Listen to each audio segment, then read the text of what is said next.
Hi, Booze. Welcome to Happy People News. You're looking fabulous this Friday morning. How are you doing? I'm doing very well, thank you. We can never complain about what God actually, presents to us, except to receive it and be gutty about everything. Oh, yes. I know you gutty about everything, literally. You're a go-getter. Wow, from school days. So what's been happening, Booze? I mean, like you've started this beautiful fashion house. And, I must admit, when you told me about it initially, it seemed like a pipe dream, I must say, my friend. The way you explained your vision and where you're going to be. And I see everything that you told me actually coming to pass. And for me, that is just, I'm so proud of you. Thank you so much. And I think one of the things that have been has allowed me to move in progression with this is because the timelines were not ridiculous. I was patient to understand that it takes a while, it takes time to actually reach what you want to reach, because there's a lot of people that are involved and they might not see the vision the way that I see it. Exactly. But perseverance and also the drive that I have in myself has allowed people to actually believe that this person has been at this thing without any switches to redirect their energy into something else. And therefore it is believable that, she is making strides, and the strides are progressive according to the timelines as well that I have set myself. And and it's a matter of also collaborating with the right energies that can actually also live to their own dreams and their own visions, and make accessible access, especially in the textile, and help them direct their products to what they want to also be reckoned with in their product development. So So, Buzzy, I mean, I know initially you started a t-shirt line, which was Afro Child when you started, right? And I know you used to be back and forth in and out of China, and then now you've developed the t-shirt line into a fashion house, right? And now the fashion is actually, now you've got another arm, which is textile. Maybe tell us a bit about that, and the progression. Yeah, so you're correct when you say that I started off with the t-shirt line. The t-shirt line was there to tell stories, stories about our culture.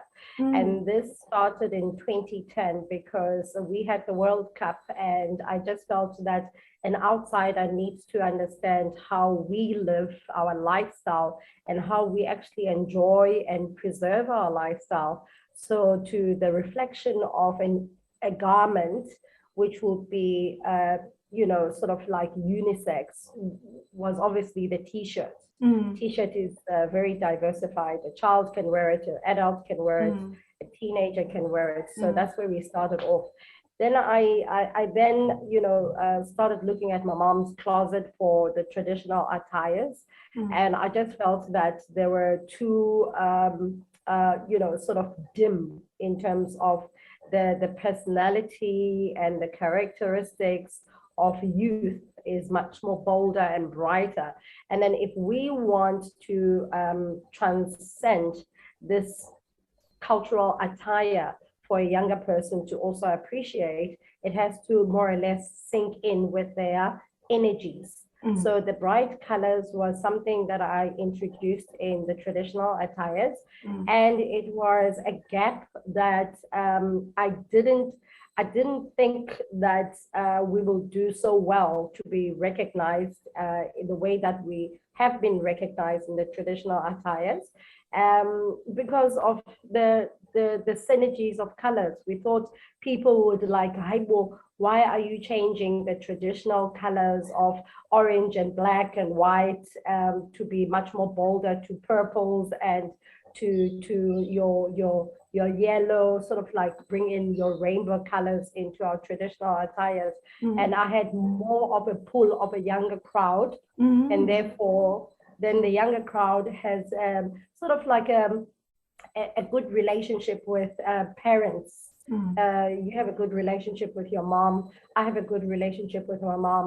And your mom trusts you when you say, "Mommy, that doesn't look right. Please dress and put this." So now the adults were now roped into that, synergy of brightness. And if you look back, our mothers were very conservative in marital status. So they didn't want to be loud or anything, but yet the person has the characteristics of enjoying those bright colors. So Afrochild brought that. It was a new dawn for something totally different, and people actually received it. So from then, when we were traveling to do exhibitions, we got reviews from people from outside the country saying that, "Oh, I wish this was a lighter garment for me to carry back, abroad or back home, whether it's in, Zimbabwe or Zambia." Then we felt that we needed to, sort of like get into a new era of actually being able to print.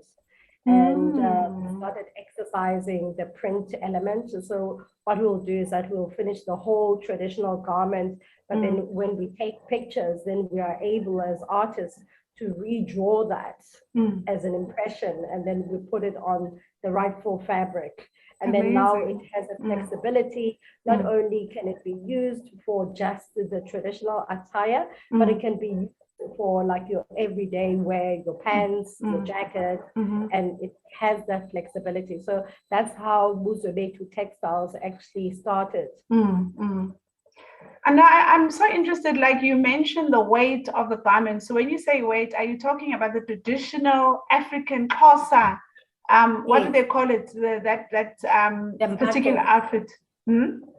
Umbhaco, yes, umbhaco. So umbhaco, the traditional, then you changed slightly by making it lighter to carry, and then you then decided you could actually print the texture on a lighter fabric. That's just amazing. Okay, so that's an innovation on its own.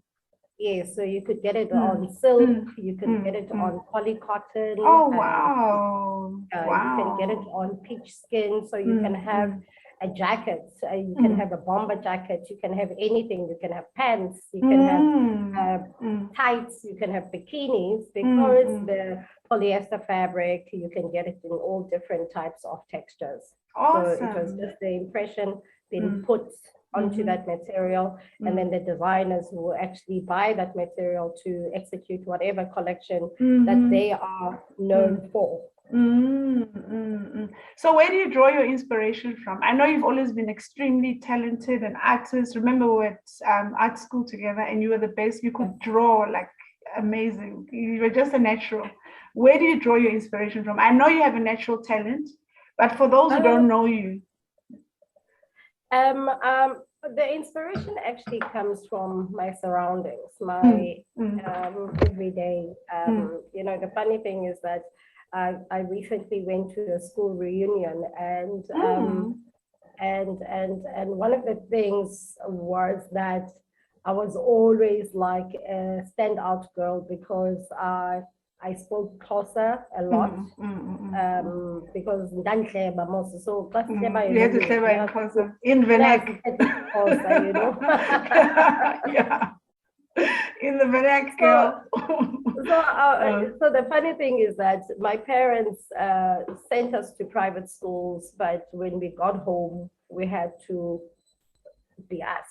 Abantwana balapha, yabona kuthethwe. My favorite was umfino nomphokoqo. I thrived and I loved it, and I still do.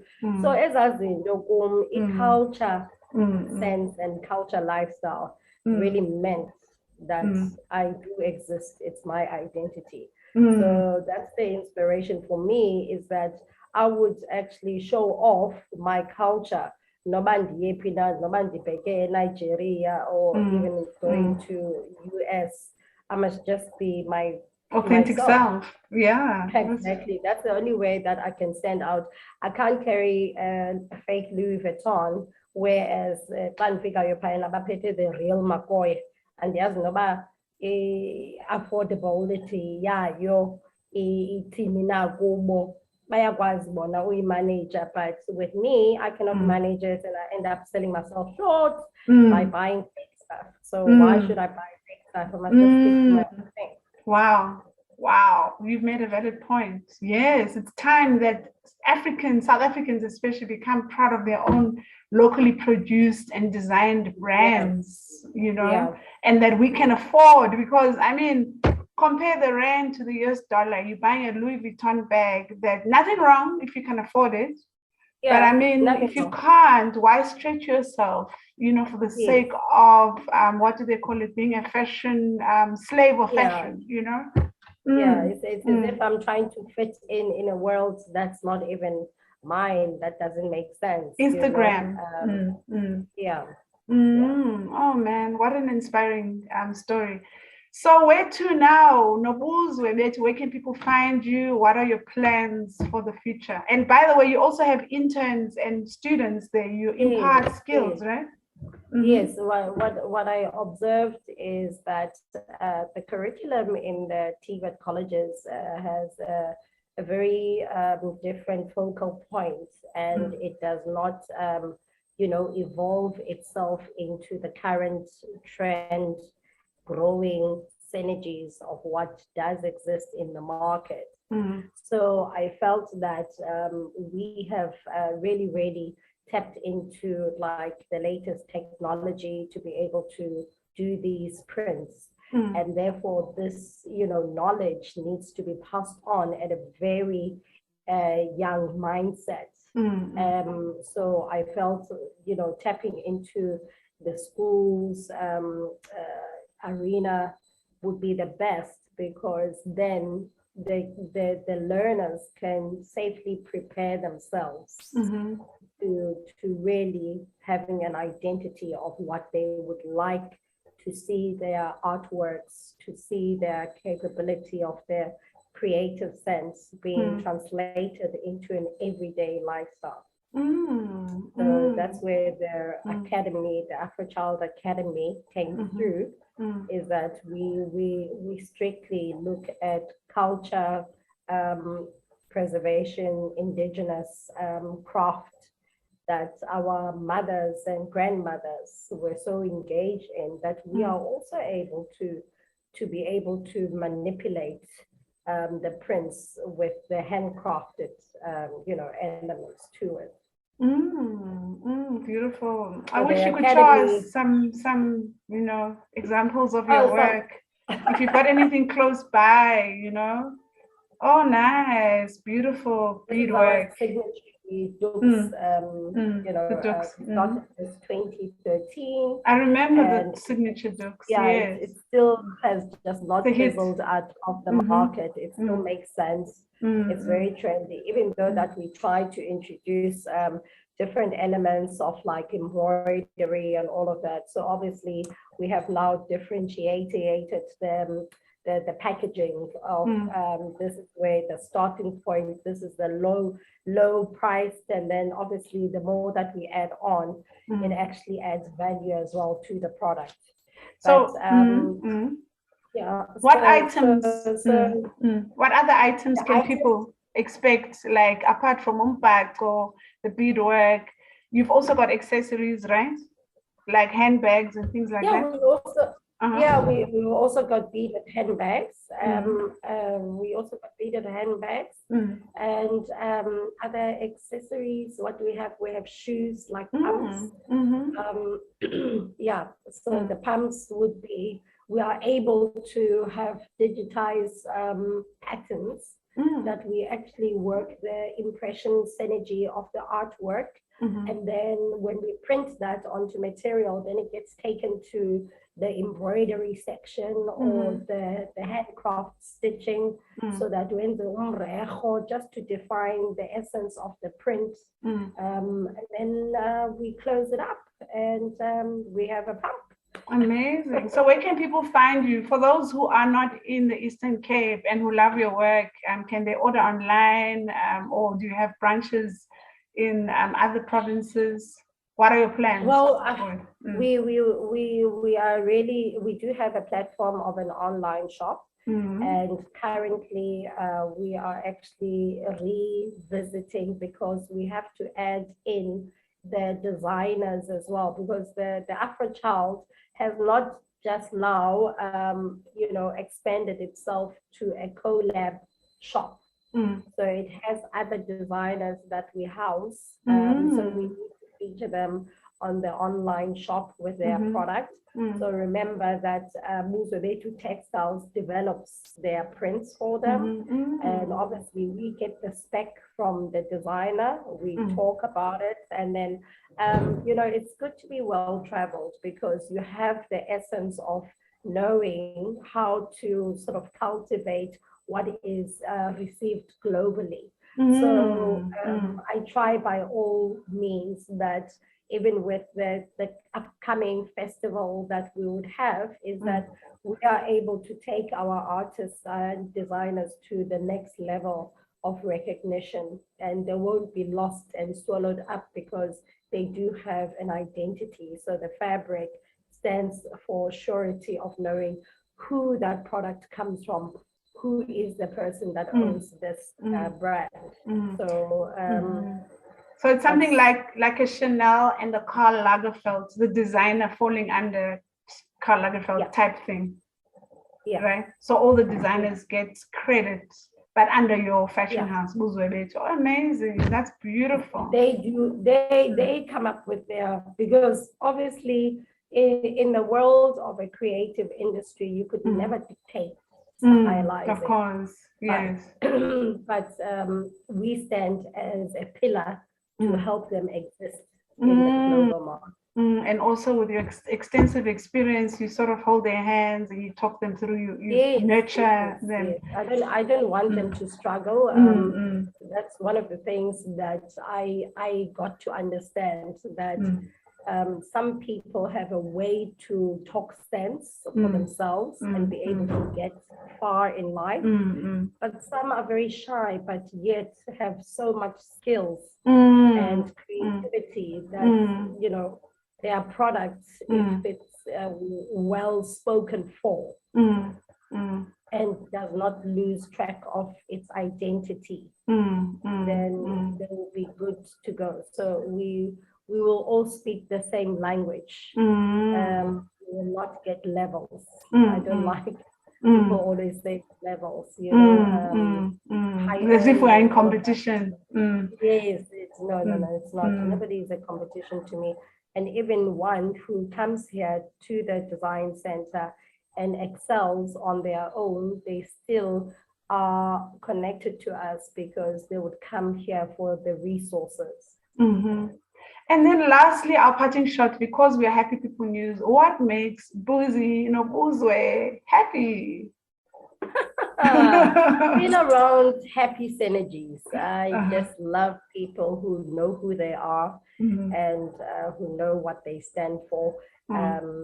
Don't try and be better than the other person, and don't try and copy another person. Just be you. That makes me happy to receive you, and don't try and be somebody else. It sounds like you're talking from a lot of experience, where maybe some people have tried to copy you or something like that, or you've seen others copying others. Well, in the creative space, I take when one copies your work, it means you really are a trendsetter. Yes, that's true. Then I need to level it up and evolve the product because I can. It came from my thinking, it came from my creative juices. So therefore, I can level it up. So I'm never, angry about somebody copying my work. It just tells me that you're good. You're good at what you're doing. Yeah, no, they don't bother me. They don't. All right. No, that's awesome. So again, where can people find you? You say online, you've got a platform online. People can order there. It's www.afrochild.com. And then we also have a shop in Zwelicha. And our people around the township, they're very scared to come into the shop because of the way that the product looks. They feel that it's expensive. All right. That we don't take a ride on people and just price for the sake of pricing. But how we price our products, obviously, the material is very important. The hand that actually creates, the artist that actually comes up with the design, even the artists, they actually have a royalty percentage in all the artwork that they actually, compose. So we don't want to have artists or the creative industries being looked at as a non-existence, but yet everything around us is of creative sense of mind. Oh, it's good to know that when people buy from you, they must know that it's not only about the actual brand Nobuzwe, but you're also supporting an artist who's working with Nobuzwe. It's job creation, it's helping to put food on people's tables, and that's awesome. And I encourage people definitely to buy from Buzwe Bethu in Zwelicha or online. Yes, Afrochild online. It's to say Afrochild. Right. So Buzwe Bethu is the textile, and then Afrochild is the actual clothing shop. All right, right. And then there's also the upholstery arm, right, as well. Do you do that as well? Yes, there's the upholstery arm. So we actually obviously design the prints, and then we supply furniture, interior designers. Amazing. Wow. Wow. So it will come to really much should I say, Eastern Cape identity when it comes to local products and locally produced. It's 2022. This year I celebrated my 50th. So 50? Yeah. Look at you, looking like a 21-year-old. Well, amongst these youngsters, I really feel I don't want them to feel, that they can never reach out to me. It doesn't mean that I wear miniskirts. No, I do not. I dress down because the space allows me to be everywhere. You're a creative, after all. I'm a creative. But and 2023 will be actually officially opening up our trade business center. So I think in the month of June, if all goes well according to the timeline. So we'll be launching, you'll be here obviously, and you'll get to see the beautiful space that small business has engaged in, bettering the lives of an SMME to be able to trade easily and also to find the resources in one place for their functionality as well. And where can people get more information on that, or should we wait until it's open? It will also be online. Oh, it will be online. Right. Yes, and even with the Afrochild Academy, where one can actually enroll themselves. But it's how we have been able to do the trainings is that we have engaged the departments that with their mandated skills empowerment programs that they have to do, then they should not leave out the creatives, industry. So we are the very first to be recognized as a textile, clustering. So we train to cluster. So eventually those that we train and they have really, sort of sunk themselves into the skill, then they will actually get the opportunity to have their own CMT so that they continue to assist others who are more or less doing the same product, but to give them muscle of capacity. So there are many hands now that they actually understand the similar products, and you can go to a CMT to actually get maximization on your product. So instead of you as a designer, you'll be sewing like, let's say, 2 t-shirts a day, you'll be able to sew your t-shirt as a sample piece, and then the rest will be done by the CMT. So a day you could do 100. Wow. Wow, wow, wow, wow. I'm so blown away and impressed by what you're doing. There's so much going on. And once again, congrats and very proud of you. Thank you so much. Have an awesome weekend. Thanks for the opportunity. You're welcome anytime. Mwah. Okay, bye. Sure.